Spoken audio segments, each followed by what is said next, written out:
Nice to meet you guys. For anyone that doesn't know me yet, I'm Danielle Wickes Jewelry, and I create seed bead designs for jewelry and other types of craft, but mainly jewelry.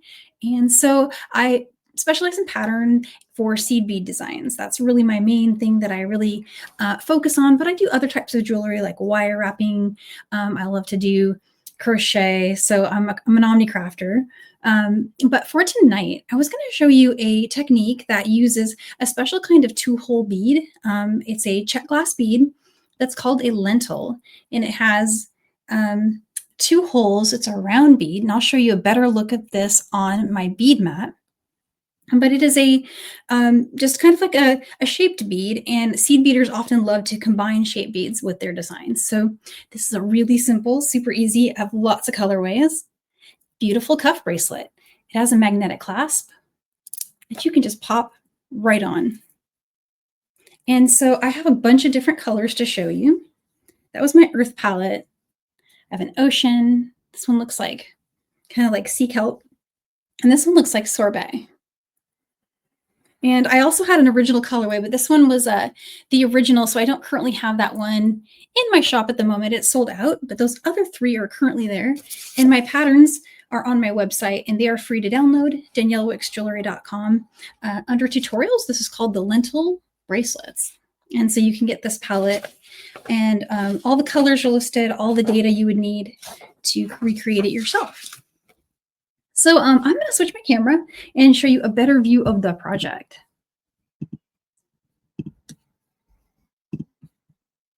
So here is the project here and all of the colorways. And again, these are made with a really beautiful type of bead called a two-hole check glass lentil. These can be used both in an off-loom stitch, such as this, or even in an on-loom design as well. So both of those types of designs really, really work out nicely. In all kinds of seed beading, you can use this type of bead. And so a closer look at the other materials there's a clasp in it. And this is a magnetic clasp. It's made in Greece. It's called a symbol. And these are a type of stitch-in designed specifically for seed beaders. So they come in a lot of different shapes and for different kinds of seed beads, everything from 11-0 seed beads all the way to 8-0, and then some for every different kind of shape bead you can imagine. And so for today, I've actually repurposed what is called a super duo finding. So a super duo is another type of two-hole bead, check glass bead. And this one, although not designed for lentils, ends up being the perfect fit. And it stitches in one easy swoop. So I'm going to show you that today with a sample that I have finished. But let's start by showing how to start the design. And so again, this is the pattern how-to, and I've done a illustration for all your colorways. So whichever colorway you're going to work with, or beads from your own stash, you can always just lay those out in an order you find pretty. But it's essentially going to start with 11-0 seed beads and lentils, and that's all you need. And so use as many or as few colors as you'd like. I've got the earth palette here. Earth palette I had is 5 colors. And then I have a seed bead mix of Miyuki 11-0 seed beads. And so those are my beads. For my thread, I'm using a thread called Fireline. And Fireline is a really nice, used to be fishing line actually, but it's a bonded nylon. It's like a microfused, very durable, very solid bead weaving thread. And I have used a hard beading needle that's a size 10. And when you work these kind of designs, you usually thread your needle and then just fold over one part of it. And you can make your length shorter because 80 to 90 inches is a lot of thread to wield in one. That's longer than most people's wingspan. So if you start by folding over quite a lot of it, it can give you a little shorter length to work with. But it is worked on one strand. So we're going to leave about a 12-inch tail. And we're going to string on the first row of beads. So we're going to string a total of 10 lentil beads. And any of these patterns or your own pattern are totally great. So you can go with what I've got here, or you can try something different. So I think I'm going to go with what I did for my others, just for my motor memory during a demo, which was like that. So again, you just want to string 10. And what I did is I went 2 of each. So there's 2. And then the next 2.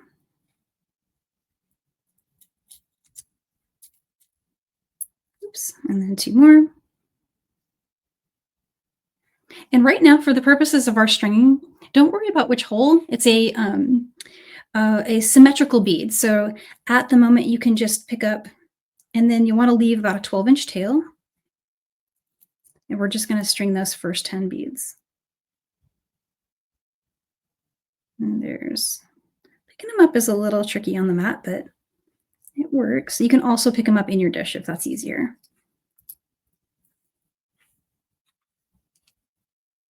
All right, so again, that's 10 beads, any pattern you'd like, string them through whichever hole, and try to leave about a 12-inch tail. That's going to become important when we put on our clasp. We'll use that tail thread for that. All right, and so what we're going to do next is, so essentially what we've done is we've strung these beads, which in peyote stitch, we're doing peyote stitch right now.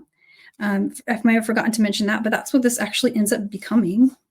We've strung the first 10 beads, which is essentially rows 1 and 2. When you add row 3 in peyote stitch, it becomes the brick configuration that you recognize for that stitch. But so that's going to happen right now. We're going to start with an 11-0 seed bead, and then we're going to match the color we're skipping and go through the next bead to the end of the row. So I'll pick up in the color I'm skipping, and I'm skipping the first bead and then going through the second one. And if you just kind of hold everything on the mat for a second and pull that thread through, you'll get something that look, oh, and forgive me, I forgot to string my 11-0 seed bead. I talked about it, but didn't do it. So here's my 11-0, and then my new lentil. And again, I'm going to skip the last bead that I strung, and we'll just go through the next one and then pull that through.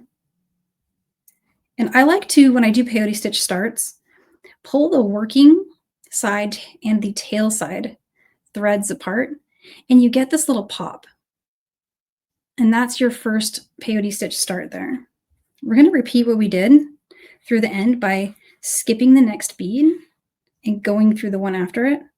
And again, I'm just going to pick up the color that I'm skipping. There we go. And then just go through the second hole of the next one. And so when you're working with, sorry about that. Working with 2-hole beads is really easy because you don't have to bring your thread through the same hole that the thread is passing through. So it's actually really a lot easier, I think, to do peyote stitch with a 2-hole bead than with a regular seed bead. So if you're new to peyote stitch, this is a really, really nice way to learn it. So again, I'm going to pick up the color I'm skipping, and we'll skip the next bead, and we'll go through the open hole of the next one and pull tight. And here's the next one. Skipping one, going through the next, almost to the end of the row here.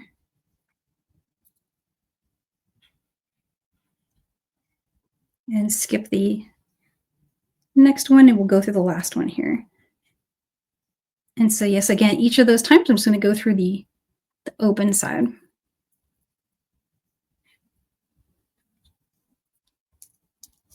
And so when you pull that working and tail thread apart, you get this beautiful peyote stitch start. Really, really easy to do.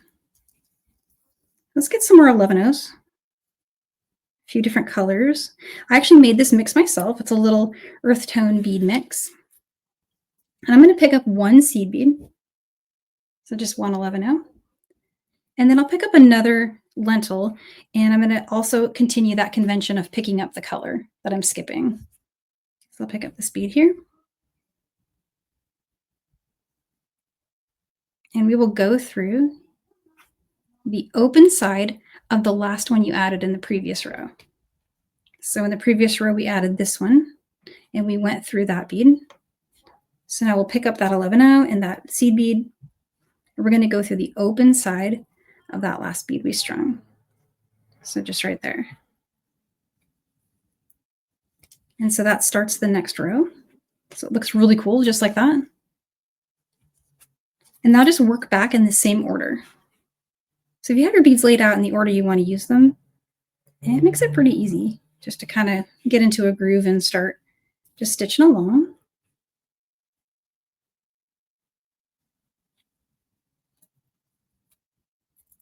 And there we go. Next one. And the last one.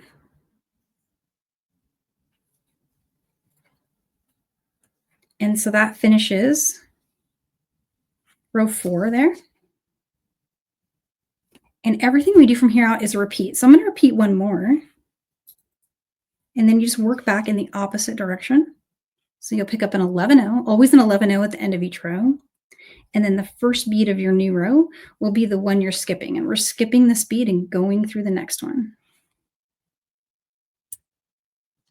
And again, those 2-hole beads, they make it so easy to visualize what is essentially your up bead. In peyote stitch, you call the one that you're about to go through the up beads, and you're skipping the down bead.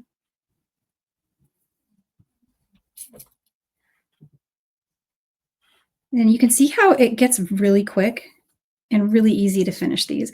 I can make one of these in about an hour from start to finish.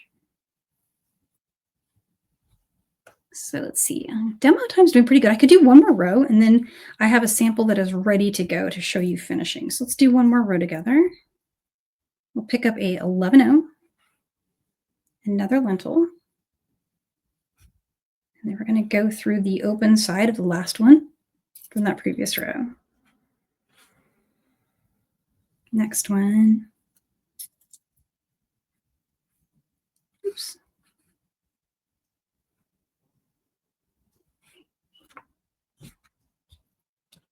Next one.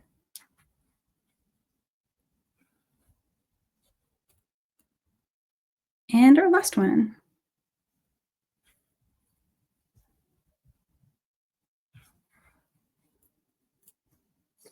And that's pretty much it in a nutshell, just to finish an entire bracelet like that. So about an hour later, you'll have one that looks like this. And it's just really, really fun. It's flexible, really flowy. It looks kind of cool from the side. It's almost like dragon scales. And what you'll want to do is you want to try to get it to where it fits comfortably, maybe almost connecting on the other side of your wrist. You can use a bracelet design board if you're making this for someone else. And a bracelet design boards, like the ones you get at a craft store, I do have one handy I can show you. They look like these. And then you can put your bracelet on there and see if you're gifting this to someone or if you're making them to sell. 7 inches is a good measure. The clasp isn't going to add a lot of length. It's a pretty svelte clasp. It adds a little over a half an inch in length. And so you want to just get it to where it's going to comfortably fit with a little bit of breathing room. One thing I'll say about this design, and I'll show you on a finished one really quick, is that if you give yourself a little extra space, it's going to wear a little more comfortably.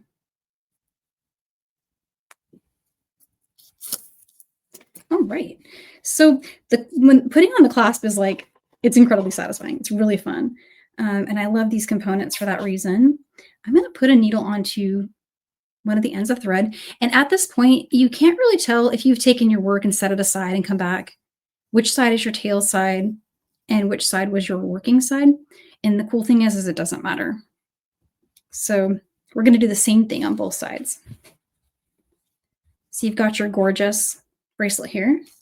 You want to pick up one 11-0 seed bead and then just take your clasp. And right now, this is magnetic. So right now I have it clasped. I'll show you when we do the other side, but you want to just pop that in place like that. Just like a little puzzle piece. And I'm going to bring my needle through the side of the bead. So I'm going to be going through this hole.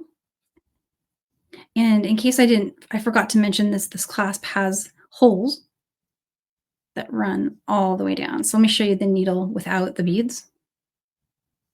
Right through like that. So when we put it in its spot, we can go literally right through it in one little swoop like that. You want to reinforce that connection, but that is so easy to do. So from here, just go through the beads like that. Make a turn, head up through the seed bead,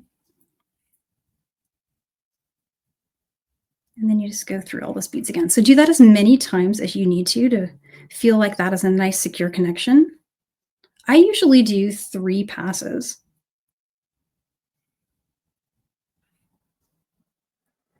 And then I weave in. Weaving in is very easy. Go through just the 2 beads. I pulled the tail thread through there. And then I like to make a turn. I'll go through a few of those. Turn down and go through. So I go through 2 just because it seems to be that my needle finds that easiest. And then just head through some beads. Make another turn. Let's go through a few more. And if you're having trouble getting through, just wiggle it a little bit and pop out anywhere you'd like. There we go. So I'm going to go ahead and trim that. I like to use a thread burner. Fireline, which is the thread I'm using, does really nicely with a thread burner. So all you got to do is take, and I usually I'll pull it away from the other threads because remember you have thread running the side. So just kind of pull it away from that thread and keep some pressure on it and then just burn it, maybe right next to it. And that kind of cinches everything together. And you've got your perfect end. The same thing happens on the other side. It's very easy. And just really quickly show you the first step. I won't do all that weaving in. It's the same exact thing, but just so you can see it come together. You pick up another seed bead. And in this case, the half of the clasp you need is over here. What I like to do is bring it together first and then hold the end that I need. And so I just get it so that it's going to close, because if you stitch it on the other way, the magnetic sides won't contact. But another thing you could do is just remember that in the finished designs, you're always going to have one side with the open showing and one side with the closed showing. So just like that. So we've got our seed bead here. And then we've got the side of the clasp in its configuration that we want, facing up. And you got to remember that 11-0 seed bead. You'll see it if you don't, but it's kind of it's essential for jumping this gap here. There you go.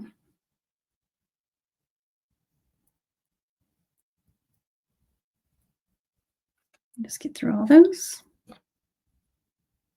And there's your design. You still need to do that loop through, weave through, but you've got your beautiful bracelet all finished.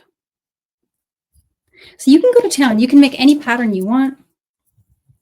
I got a little creative with this one. I only had 4 colors in this one, so I started doing a little loop pattern where the sides change colors in kind of like a little chevron. And that's the only one that's different. The rest of them are just stripes. So I went ahead and illustrated that pattern for you. If you're working that one, you just want to change your color every 2 rows, essentially. And you can just copy what you see there. But yeah, and then this is just an illustration showing you how to do that connection. And again, this will work with any 2-hole lentils and 11-0 Miyuki seed beads that you might have in your stash.